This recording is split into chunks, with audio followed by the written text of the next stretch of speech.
Енді Dart тілінің негіздерімен танысуды жалғастырайық. Бүгінгі сабақта біз шарттарды, циклдарды, функцияларды және класстарды қарастыратын боламыз. Кеттік ал. Ең бірінші бізде шарттар. Шарттар не үшін қолданылады? Ол белгілі бір жағдай орындалған кезде ғана белгілі бір кодты орында деген сияқты инструкция беру үшін қолданылады. Яғни бізде шарттың төрт түрі бар. Ол бірінші if else if және switch case. Енді мынаның бәрі if шарты болып табылады және if шартының түрлері болып келеді. Мынау switch case шарты болып табылады. Енді біз if шартын қарастырып кетейік. If шарты бізде if, сосын жақша, сосын осының ішінде орындалатын шартты көрсетіп кетеміз.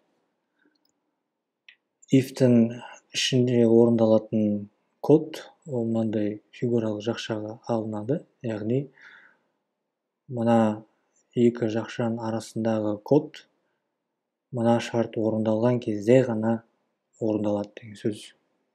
Мына блок схемаға қайтып оралсақ, яғни бағдарлама орындалып келген кезде белгілі бір шартты тексереді. Біз беріп кеткен. Егер шарт орындалса, онда true деген қайтарылады және біздің мына берілген кодымыз орындалады. Егер шарт орындалмаса, онда false деген қайтарылады. Сондықтан біз мына кодты орындамай, былай үстіне секіріп кетеміз. Сөйтіп ары қарай жалғастыра береміз. Енді мына жерде біз if шартын қарастырып кетейік.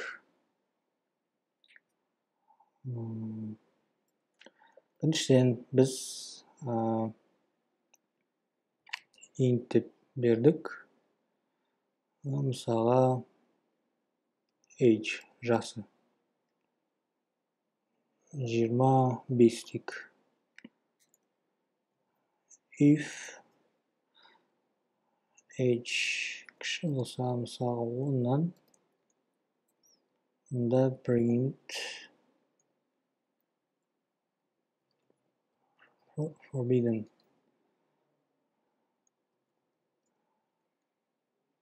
Else print access granted.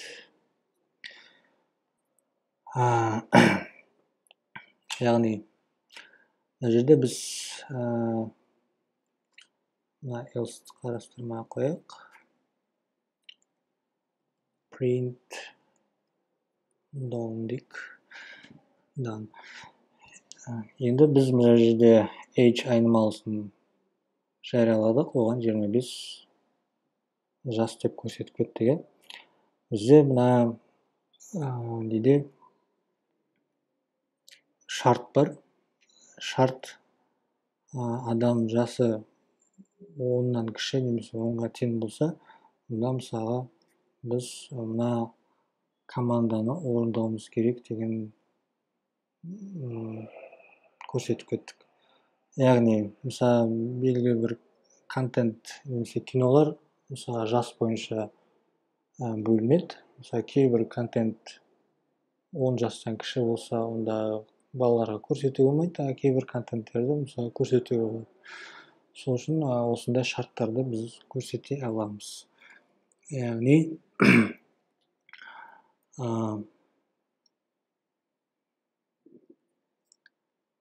мына жерде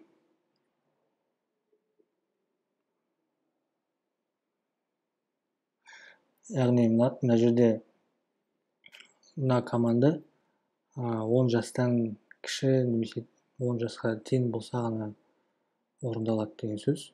Бірақ бізде жасы 25 болғандықтан, онда мына команда бізде орындалмайды. Яғни run деп бассақ, жай ғана дан деген сөз шығып тұр, болды. Егер біздің жас мысалы 9 десек, онда сәйкес түрде мына шарт орындалу керек. Яғни forbidden деген сөз шықты, және дан деген сөз шықты. Бұл қарапайым if шарты болып табылады. Енді екінші шарттың екінші түрі ол if else. Яғни мына жерде біз if шартын беріп кеттік. Енді else деген қосамыз. Print access granted.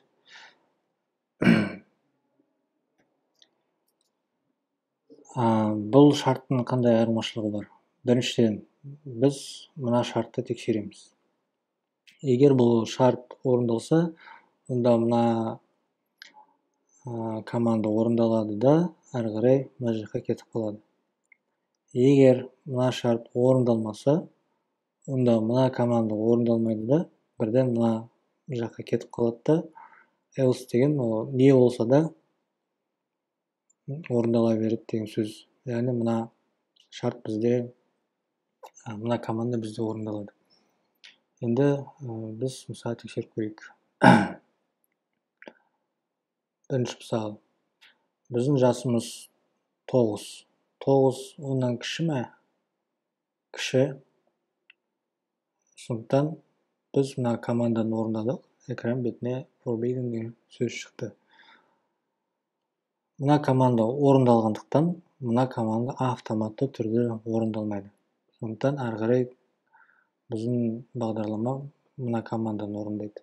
Яғни дан деген сөз шығады. Енді біздің жас мысалы 25 деп көрсеттік.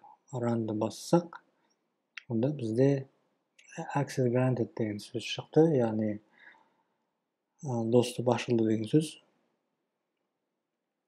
Бізде мына шарт орындалған жоқ. Сондықтан автоматты түрде мына шарт орындалып, оның ішіндегі мына команда орындалды деген сөз. Енді else if шартын қарастырып кетейік. Else if шарты ол мынандай конструкцияда болады. Мысалы,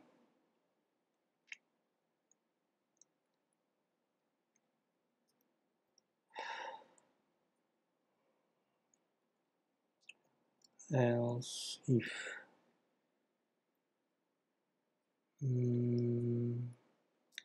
so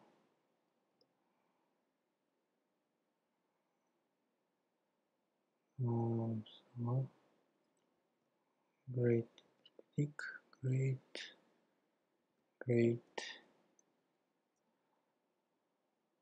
мысалы 75-тен and great кіші 80 80 90 деген. Мысалы great бізде үлкен немесе тең болсын 90-ға.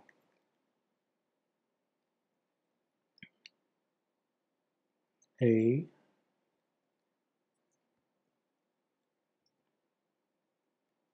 B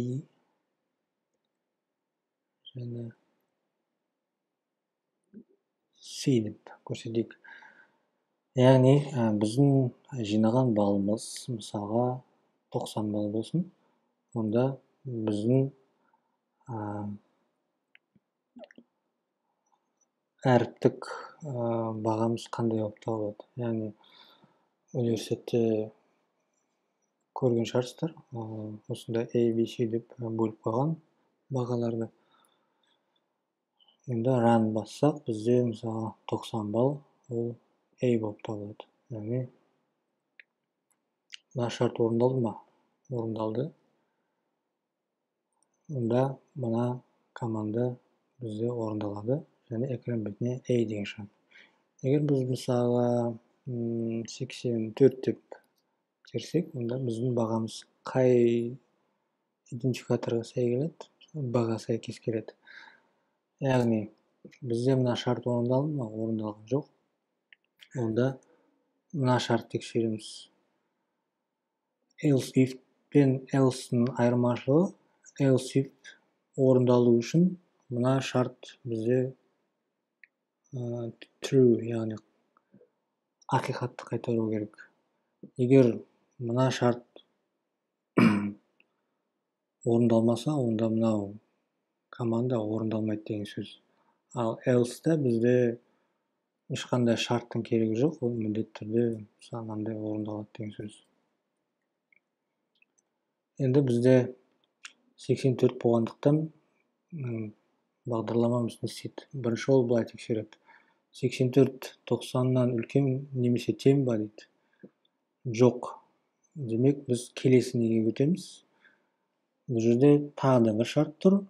Яғни 84 75 пен 90 арасында ма дейді. Иә, демек, бізде мына команда орындалады деген сөз. Бұл жерде атап кететін жайт, бізде мысалы бірінші шарт орындалып, мына команда орындалса, онда else if-та орындалмай, бірден мына жаққа секіріп кетеді. Сол сияқты, егер мысалы if орындалмай, else if орындалып кетсе, онда мына команда орындалады да, ал мына команда орындалмай қалады. Ал егер мына if-та орындалмай, else if-та орындалмаса, онда автоматты түрде мына командамыз шығады. Ол мысалы 74 деп терсек, бізде категориямыз C болып саналады. Осы шарт. Енді switch case шартын қарастырып кетейік. Switch case шарты бұлда да шарт болып табылады, бірақ бұл жердегі айырмашылығы бізде мысалы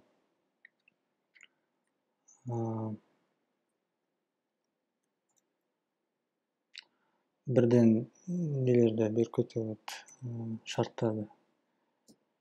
Int, мысалы, жоқ, string тек, string grade бізде A болсын. Енді switch бізде енді мыналарды көшіре салайық.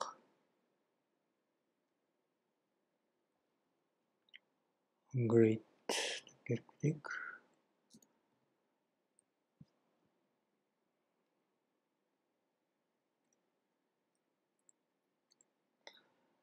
Яғни бізде енді мыналар былай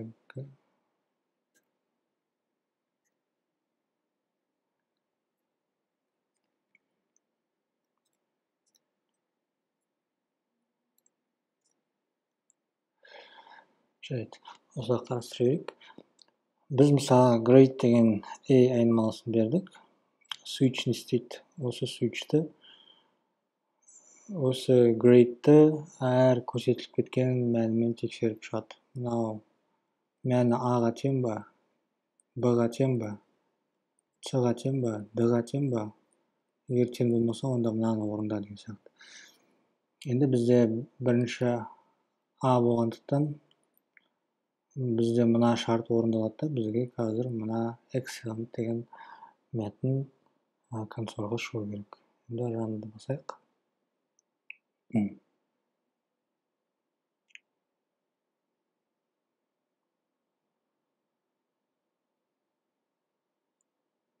Мінекей, бізге excellent деген сөз экран бетіне шықты. Егер біз мысалы C деп терсек, онда қазір программа не істейді? Бағдарлама не істейді? A-ға тең ба? Тең емес. B-ға тең ба? Тең емес. C-ға тең ба? Тең, демек fair деген сөз экран бетіне шығады. Тексеріп көрейік.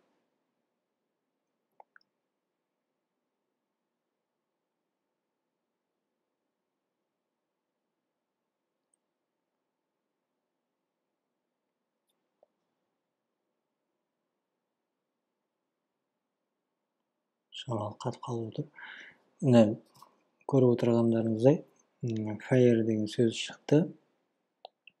Сол сияқты егер мына берілген шарттардың ешқайсысы орындалмаса, онда үнсіз келісім бойынша, дефолт бойынша мына команда B орындалады. Яғни біз қуып кетіп бір өтірікнен мәнді бере салсақ, онда бізде invalid choice деген шығады. Мінекей, invalid choice. Енді кейстің структурасын тағы да қайталап өтейін. Switch case, бірінші switch деген кілттік сөзбен басталады. Одан кейін жақшаның ішінде айнымалының аты беріледі. Жақша жабылғаннан кейін осы фигуралық жақша беріледі. Осы фигуралық жақшада барлық мүмкін мәндерді сипаттап кетуімізге болады. Әр шарт case сөзімен, кілттік сөзімен анықталады. Бұл жерде шарт A болып табылады, яғни grade A-ға тең болса, онда мынау орындалады. B-ға тең болса, мынау орындалады, C-ға тең болса, мынау орындалады. Сәйкес түрде әр кейстің орындалатын командаларды өз алдына бір фигуралық жақшаға алынады. Көрсетіп кетейін. Және егер осы шарттардың бәрі орындалмаса, онда біз дефолт деген кілттік сөзді жазып, оның ішінде фигуралық жақшаны көрсетіп, қандай командалар орындалу керектігін жазып кетуіміз болады. Мінекей осы бәрі шарттар болып табылады. Бағдарламалау тілінде өте жиі қолданылады шарттар. Енді циклдарды қарастырып кетейік. Циклдар кей жағдайда белгілі бір операцияны қайта орындау үшін керек. Мысалы, бізде бір операция 4-5 рет, 10 рет, 100 рет орындау керек болса, онда біз операцияны бір-ақ рет жазып, оны циклдың ішіне орналастыру арқылы оны орындай аламыз. Циклдың 4 түрі болады. Бірінші for, екінші for in, үшіншісі while және do while. Енді әр циклды жеке-жеке қарастырып кетейік. For циклы. For циклы ол мынандай for деген кілттік сөзбен басталады. Одан жақшаға алынады. Жақшаның іші үтірлі нүкте арқылы үшке бөлінеді, үш секцияға. Біріншінде біз итераторды анықтаймыз, яғни I деген бізде индекс болып табылады. Екіншісінде мына цикл қандай жағдайда орындала береді деген шартты көрсетіп кетеміз. Ал үшіншісінде мына индекс өзгеру үшін қандай операция орындауымыз керек. Яғни бізде num 5-ке тең, сондықтан 5-тен декремент жасайды. Сол арқылы 1-ден үлкен немесе 1-ге тең болғанша дейін осының ішіндегі команда бізде орындала береді деген сөз. Енді қарастырып кетейік. Мысалы, for бізде int I тең 1 дейік. Бізде мысалы циклды 1-ден 10-ға дейін, яғни 10 рет орындалу керек болсын мысалы. Онда біз 10 дейміз да, I 10-нан кіші дейміз да, және қандай операция орындалады? Increment.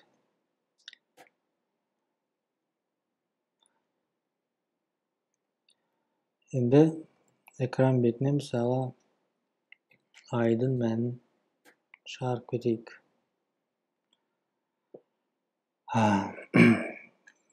Программа қалай орындалады? Біріншінде айға 1 деген мән меншіктеледі. Одан кейін ай 10-нан кіші ма, сол шарт бізде тексеріледі. Бізде ай 1-ге тең болғандықтан мына шарт орындалады. Ай 10-нан кіші деген шарт орындалады. Сондықтан бізде мына команда орындалып, айдың мәні консоль бетіне шығады. Осы команда біткеннен кейін біз қандай операция орындау керек екенімізді мына жерде көрсетіп кеттік. Яғни айды инкрементация жасаймыз, яғни айдың мәнін 1-ге арттырамыз деген сөз. 1-ге артқаннан кейін біздің айдың мәні енді 2-ге тең. 2 10-нан кіші ма? Кіші, демек мына команда орындалады. Қайтадан инкремент кетті. 3 болды бізде айдың мәні. Енді ай 10-нан кіші ма?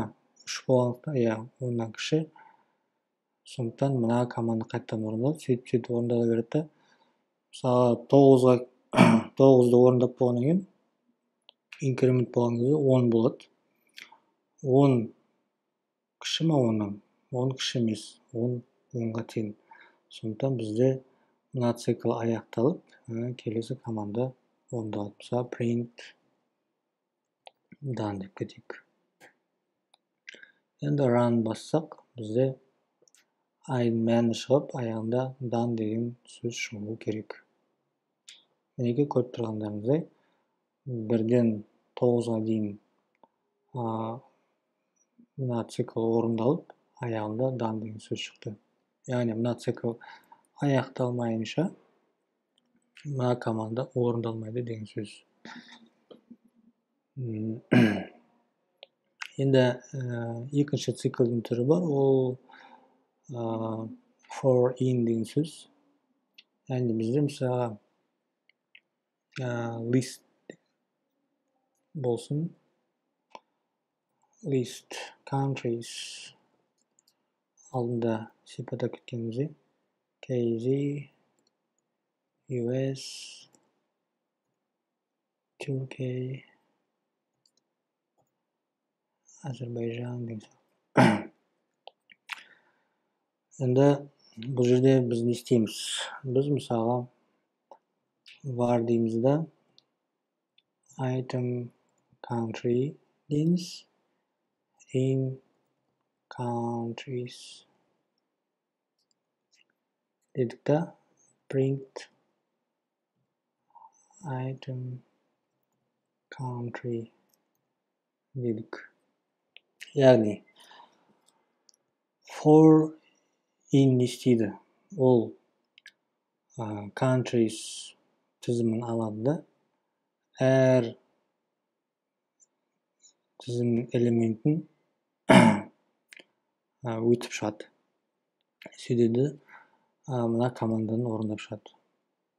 Бізде мысалға KZ, US, TR, AZ деген сөздер қазір экран бетіне шығуы керек. Мына цикл біздің тізімді экран бетіне шығарды.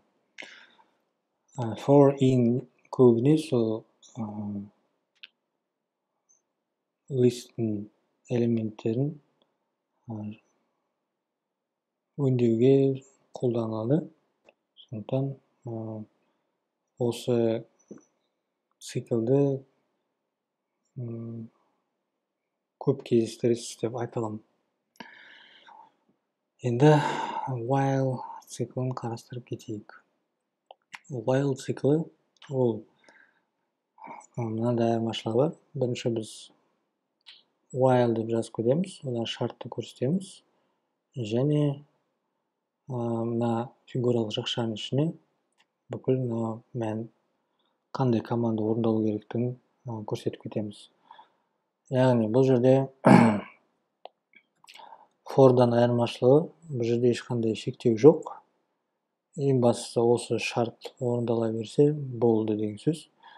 Бірақ бұл жерде мынандай қауіп бар. Егер шартты дұрыс жазбасақ, ол шексіз циклге айналып кетеді, яғни компьютеріміз қатып қалады. Сондықтан осының бәрін ескерген дұрыс. Енді қарастырып кетейік. Мысалы, бізде int j 5 болсын. Енді while дейміз да, j үлкен болса 0-ден, print j дейміз. Және біз decrement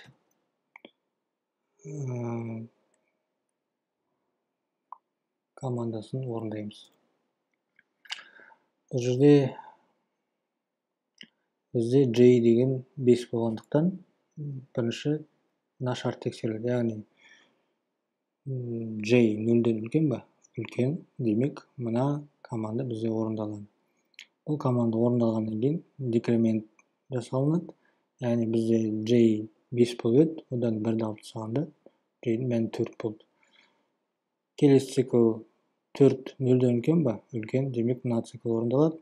Солай өтіп орындала береді да, аяғында j 1-ге тең болған кезде мынау орындалады да, j decrement жасаған кезде j-дің мәні 0-ге тең болады.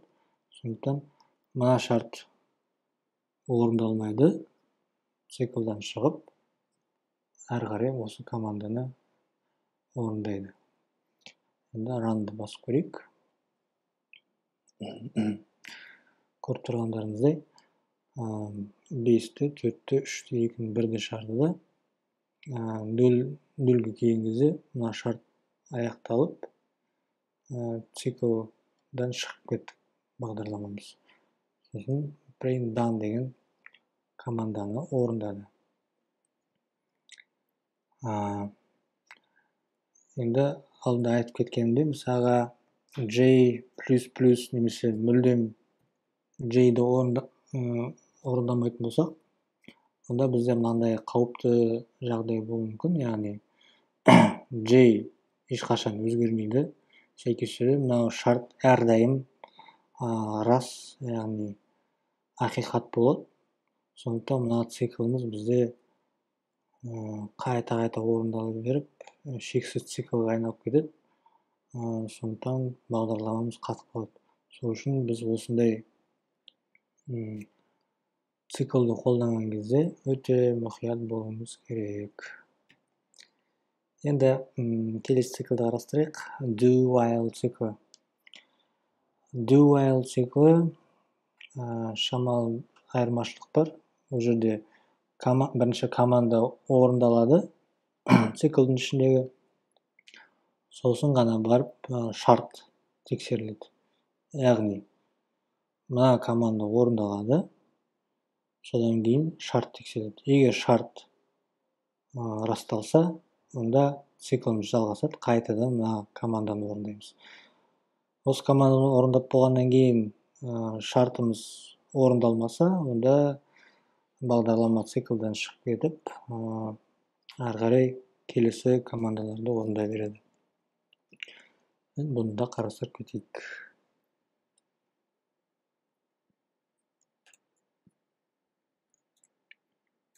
Яғни do дейміз, while print j дейік. j means бір түрлінікте дейік. Енді runды бассақ, бізде дәл жаңағы нәтиже пайда болды. Яғни бағдарлама қалай орындалады? Бірінші біз j айнымалысына 5-ті меншіктейміз. Одан цикл орындалады. Циклдің ішінде жазылған команда орындалады. Яғни j деген айнымалы мәні экранның бетінен шығады. Яғни 5, одан кейін J-дан 1-ді алып тастадық, бізде 4 болды. 4 0-ден үлкен ба? Үлкен. Демек, біз циклды ары қарай жалғастырамыз деген сөз. Енді бізде 4 экран бетіне шықты. 4-тен 1-ді алып тастағанда 3 болды. 3 0-ден үлкен ба? Үлкен. 3 экран бетіне шықты. 3-тен 1-ді алып тастадық. 2. 2 0-ден үлкен ба? Үлкен. Қайтадан циклды орындаймыз. 2-ні экран бетіне шығардық. 2-ден 1-ді алып тастадық. 1. Цикл шартын тексереміз. Яғни 1 0-ден үлкен ба? Үлкен. Демек, циклды қайтадан орындаймыз. Яғни print J мәнін шығарамыз. Яғни 1-ді. Одан кейін J-ден 1-ді алып тастаймыз. Яғни 1-ден 1-ді алған кезде бізде 0 болады. Осы шарт орындалмағандықтан бұл цикл аяқталып, мына команда орындалып жатыр бізде. Бұл жерде де шексіз цикл қаупі бар. Егер біз мысалға ана жерде минус емес плюс деп кетсек, және немесе мүлдем ешқандай операция орындамасақ, онда мына шарт әрдайым орындалады, өйткені J-дің мәні әрдайым 5 болып тұрады. Сондықтан мына цикл шексіз циклға айналады. Сондықтан осы шартты да мұқият қолдану керек. Кейде мысалы мынандай мәселелер болады. Мысалы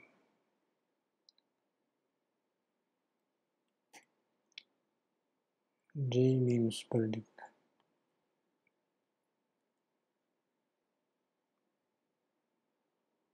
Жайт, кейін қарасамыз.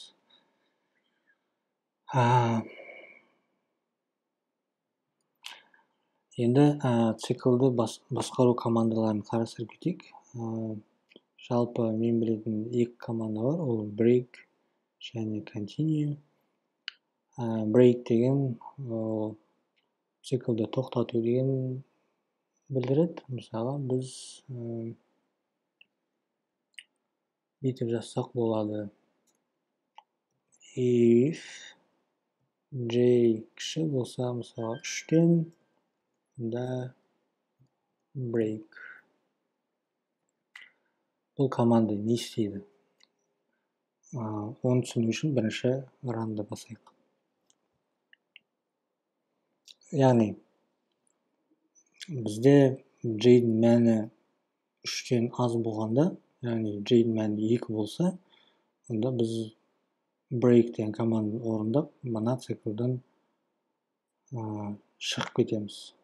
Done деген мәтінді экран бетіне шығарамыз. Яғни, алдымызда 5, 4, 3, 2, 1 деп шығатын болса, ана жерде 2, 1 деген шықпай қалды, өйткені оған жете алмай қалды, цикл аяқталып қалды. Енді екінші команда ол continue. Яғни, егер мысалы бізде 3-ті экран бетіне шығару керек емес болса, онда біз мынандай шарт жазуымызға болады. Мысалға continue мысалы былай жазайық.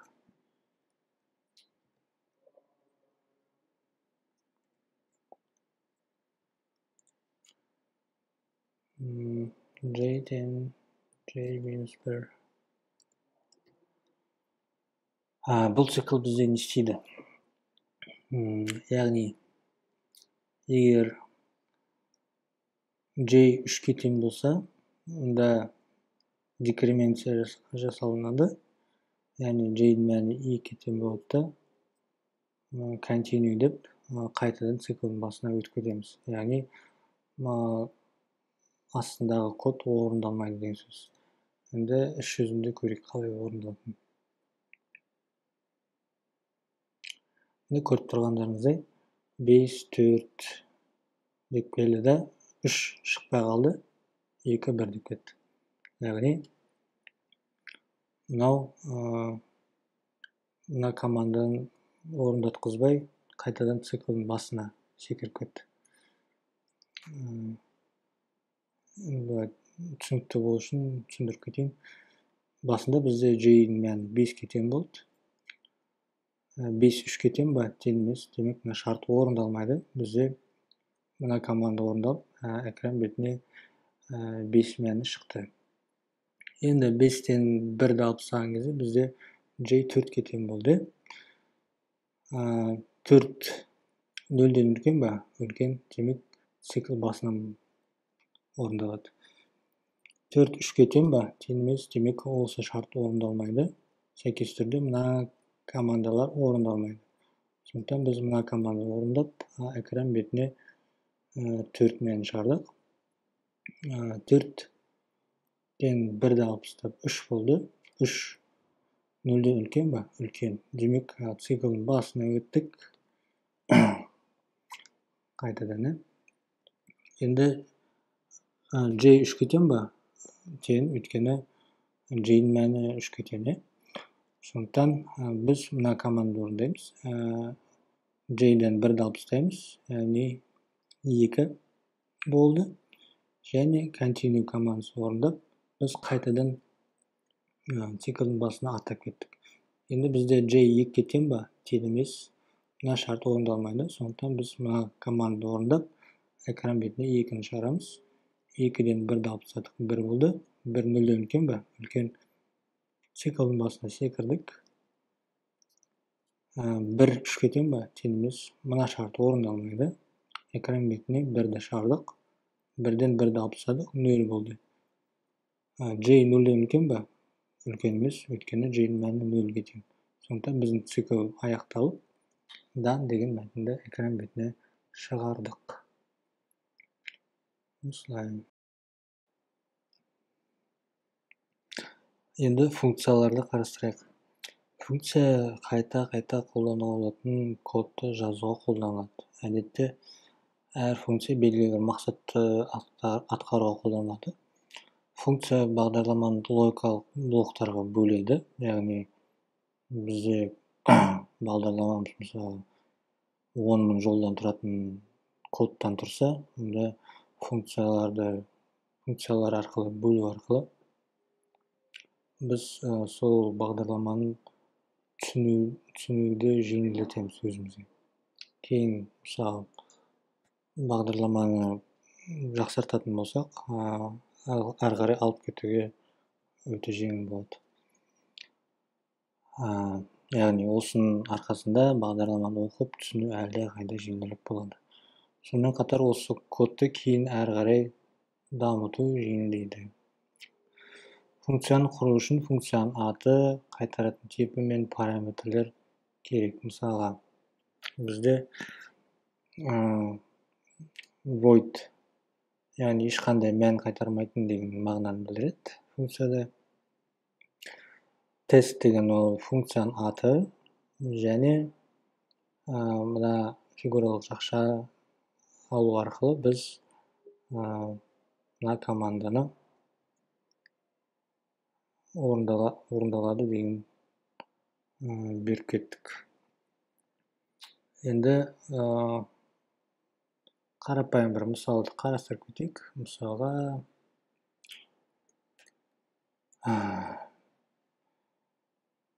int ені тең 7 дейміз. Int ұзындығы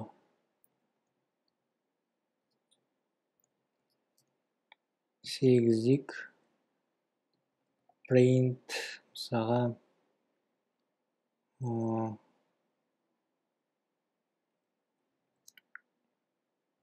аумағы дейік. Ені көбейтілген ұзындығы дейік. Енді мынау бізде аумағы деген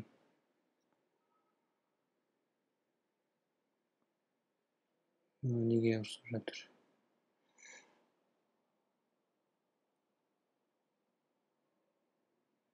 Ұзындығы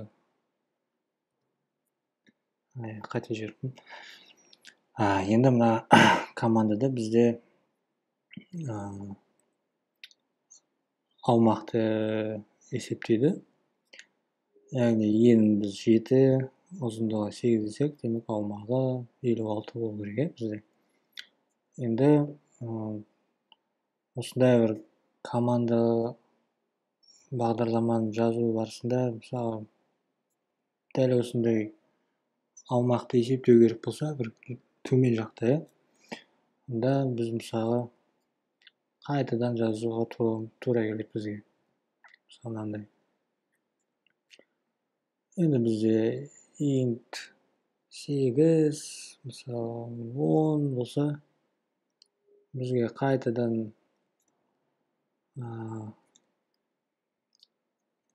осы командалар жазу керек. Және бізде код қайталанып жатыр. Мысалы мына кодпен мына кодтың пәлендей айырмашылығы жоқ, бірақ орындайтын функциясы бір. Яғни аумақты есептеу. Біріншісінде 56 деп, екіншісінде 80 деп. Енді осындай кодтарды қайталамау үшін біз не істей аламыз? Біз функция жариялай аламыз. Яғни аумақ деген функция жарияладық. Ол жерде мысалы int ені, int ұзындығы дей салайық. Және осы команданы жазып кетейік. Яғни аумағы деген айнымалыны есептеп экран бетіне шығарады. Осының арқасында біз не істей аламыз? Біз мына команданы жаза берудің орнына біз бірден былай жаза аламыз. Оны алып тастап,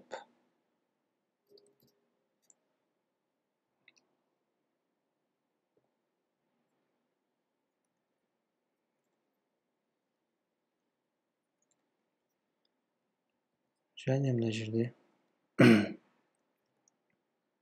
жазып кете аламыз. Яғни осының арқасынан біз кодымызды ықшамдадық біріншіден, екіншіден кодымызды оқу әлдеқайда жеңілірек болды. Үшіншіден әлдеқайда әдемірек көрінеді. Енді ранды бассақ, бізге дәл осындай нәтиже шығу керек. Мінекей. Осыны функция дейді. Яғни қайталана беретін кодты ықшамдап, белгілі бір ат қойып, соған аумақ деген қабылдайтын параметрлерін көрсетіп, және сол функцияның ішінде қандай кодтар орындалу керек, соны жазып кеттік. Енді мына жерде атап кететін жайт, void деген ол функцияның ешқандай мән қайтармайтын деген мағынаны білдіреді. Екіншісі, мынау аумақ деген ол функцияның аты. Кейін біз аумақ деп шақыра аламыз. Екі параметрін беріп. Мына жерде ені және ұзындығы деген ол параметрлер болып саналады. Және мына фигуралық жақшаға алынған аймақ ол функцияның денесі болып саналады. Яғни функцияда орындалатын командалардың тізімін көрсетіп кетеміз. Сәйкес түрде осы функцияны шақырған кезде мына командалар орындалады. Енді тағы да мынандай нәрсе бар. Мысалы функция мән қайтару мүмкін. Ол кезде біз былай істейміз. Мысалы int типін қайтарады. Аумақ есептеу дей салайық. Шамалы бір айырмашылық болу үшін. Бірақ бұл жерде біз мысалы не істей аламыз?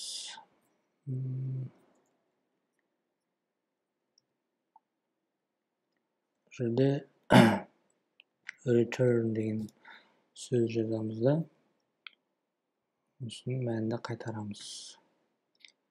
Параметрлер дәл сондай бола берсін.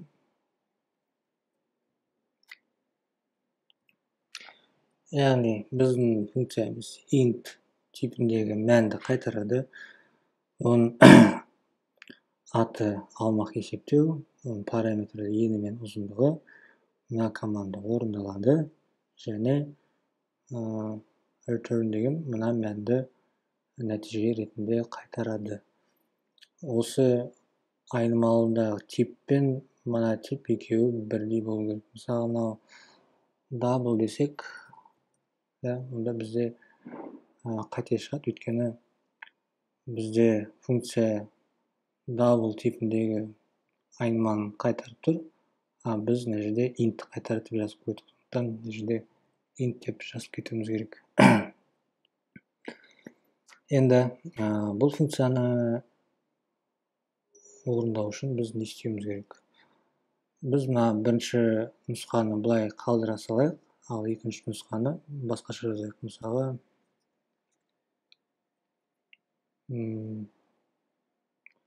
int дейміз да, мысалы, аумағы дей салайық, және аумақ есептеу деп көрсетіп кетейік. Ені, ұзындығы. Енді print десек, аумағы деп экран бетіне шығара аламыз. Яғни print есептелді десек,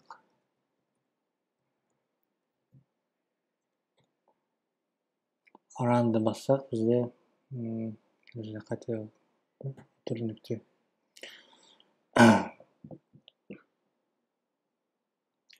Яғни бізде мына функция орындалды, аумақ есептелді, мына мәтін экран бетіне шықты, және аумақ нәтиже ретінде қайтарылып, мына аумағы деген айнымалыға меншіктелді деген сөз. Сосын осы аумағы дегенді экран бетіне шығардық, бізде мына 80 деген шықты. Неке мынау мен мына функцияны айырмашылығы сонда, мынау ешқандай айнымалы қайтармайды. Яғни біз былай жаза алмаймыз, мысалы,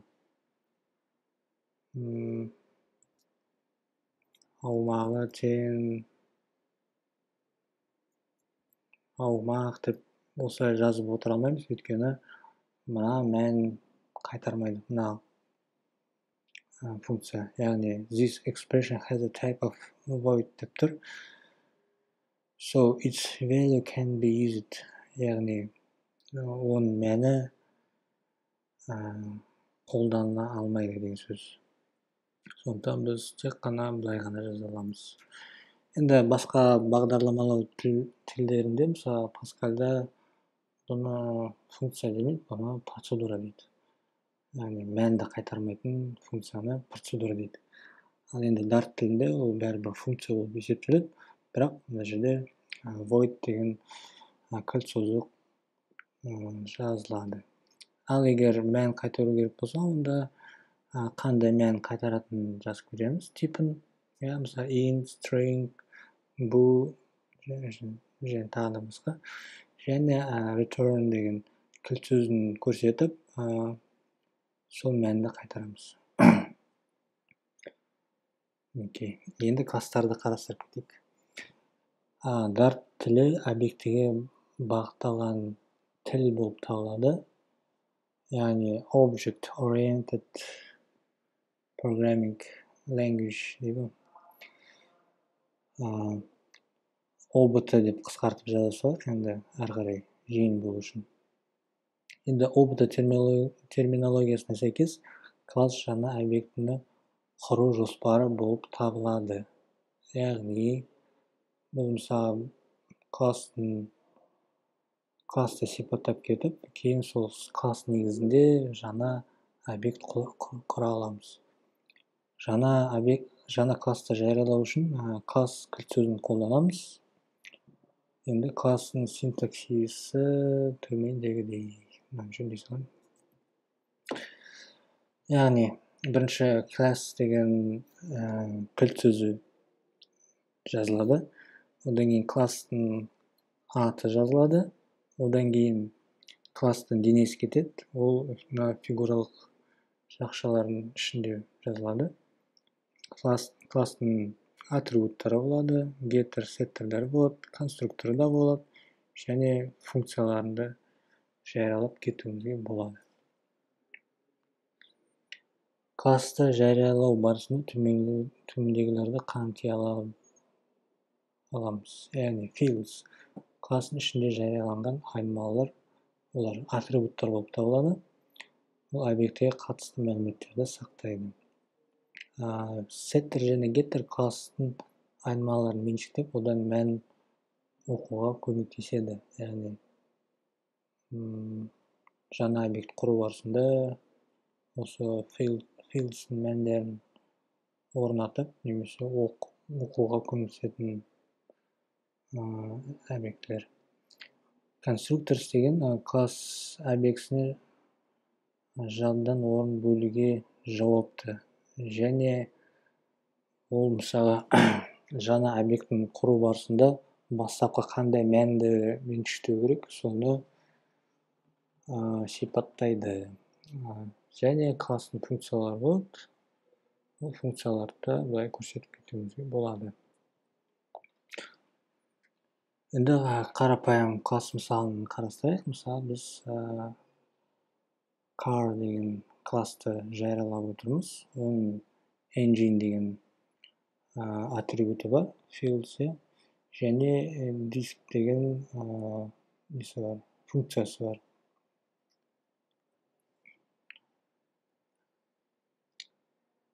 Класстың жаңа экземплярын құру. Яғни алдымызда айтып кеттік.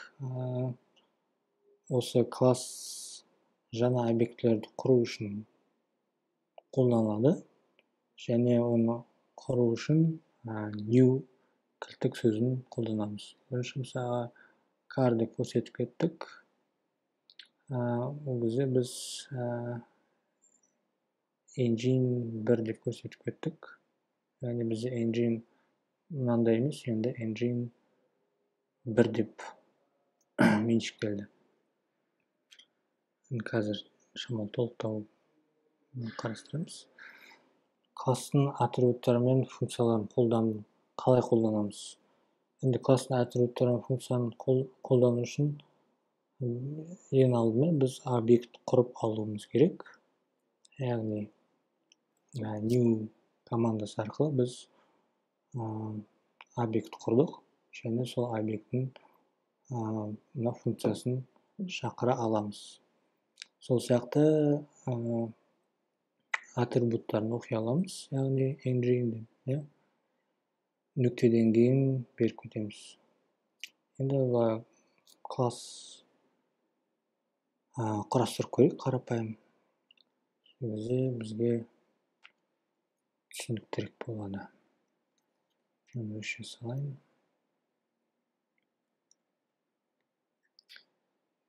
Енді класс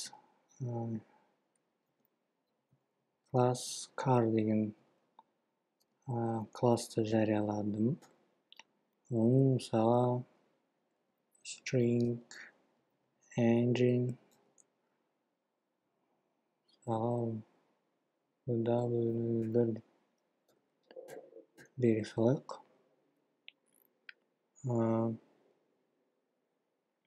Және мысалға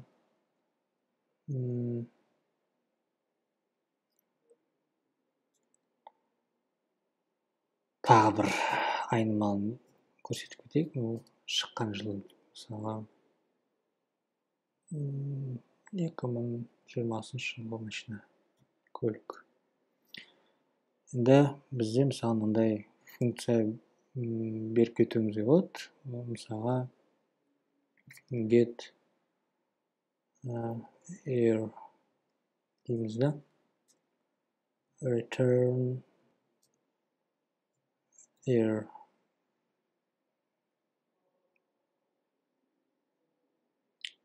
Осылай классты сипаттап кеттік. Енді бізге осы класстың атрибуттарын оқу үшін және мына методын қолдану үшін бізге жаңа объект керек. Яғни мысалға var new car дейміз. New car деп жаңа объект құрдық. Енді осының арқасында біз print мына көліктің қозғалтқышы қандай екен оқи аламыз. Engine дейік. Және print арқылы new car get here деп оның методын орындай аламыз. Енді мына жерде қандай қате шықты? Empty body class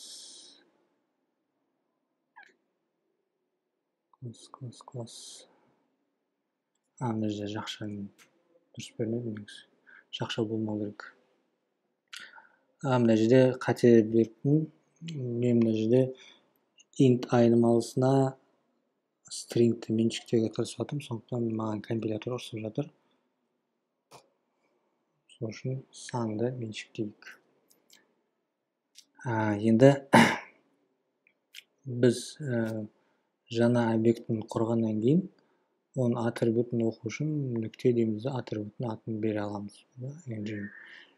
Ал оның методын орындау үшін біз нүкте дейміз, метод, яғни функциясының атын береміз. Сосын екі жақшаны көрсетіп кетеміз. Енді run басып қойық. Яғни біріншісінде бізде engine аты берді. Екіншісінде осы көлік қай жылы шыққанын бізге беріп кетті. Енді бізде конструктор деген нәрсе бар. Сол конструкторды қарастырып кетейік. Конструктор ол класстың бастапқы меншіктеріне жауапты функция болып табылады. Яғни жаңа объект құрған кезде атрибуттарына қандай меншіктелу керектігін сипаттауға болады. Яғни конструкторды біз қалай бере аламыз? Мысалға біз тағы бір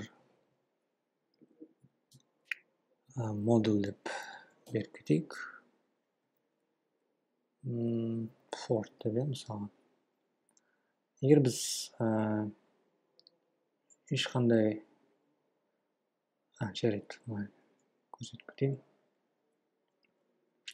Біз мысалы былай бере аламыз. Car дейміз да, model, engine, және air деп беріп кетуімізге болады. Ол бізге не береді? Яғни біз осы конструкторды беру арқылы мына айнымалылардың мәнін беріп кете аламыз. Мысалы model дейміз да, model this нүкте engine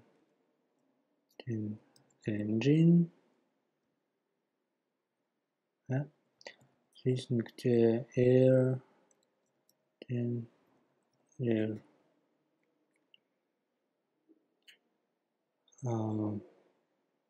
енді былай беріп кетейік. Мысалға мынау бізде Mercedes болсын. Mercedes car. Ол үшін бізде біріншісі Mercedes болады. Қандай қозғалтқыш? Бір өтіріктен жазайық. Және оның шыққан жылы. Енді дәл солай біз мысалға Toyota объектісін құра аламыз.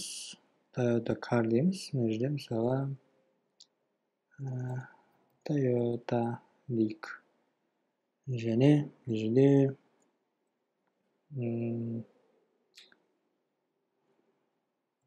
TW-ні 3 дей салайық. Шыққан жылы мысалы 2021.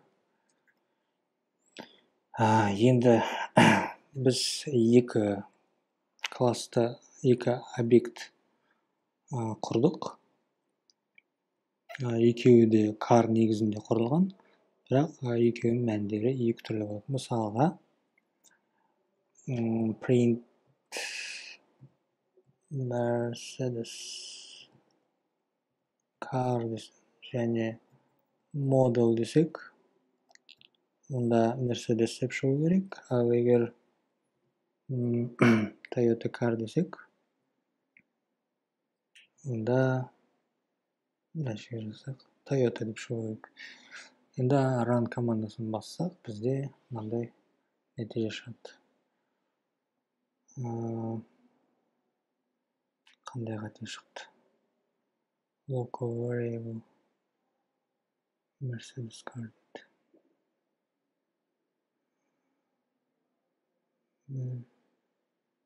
Mercedes car.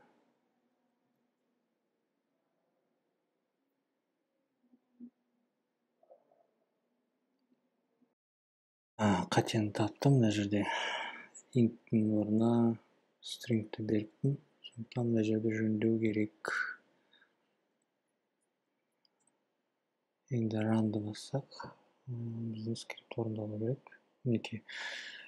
Бірінші объектідегі модель мәнін қайтарды, екінші объектідегі модель мәнін қайтарды. Яғни бірінші Toyota, екінші Mercedes. Мінекей осының арқасында, осындай конструктордың арқасында біз алдын ала мәнді меншіктей аламыз. Кейін мысалға Mercedes car нүкте engine мысалға MRS-іміз MRB007 деп беріп кетсек, онда біз ары қарай соның мәнін өзгерте аламыз. Яғни басында біз MRS001 деп көрсетіп кеттік қозғалтқышын, бірақ кейін біз өзгерттік MRB007-ге. Сондықтан мына команданы орындаған кезде бізде MRB00 engine керек. MRB007 деп қайтару керек. Мінекей осы класстар деп аталады. Сондай класстарды өте жиі қолданатын боламыз алдағы уақытта. Сондықтан машығып жаттыға берсеңіздер болады. Сонымен сабағымыз аяқталды.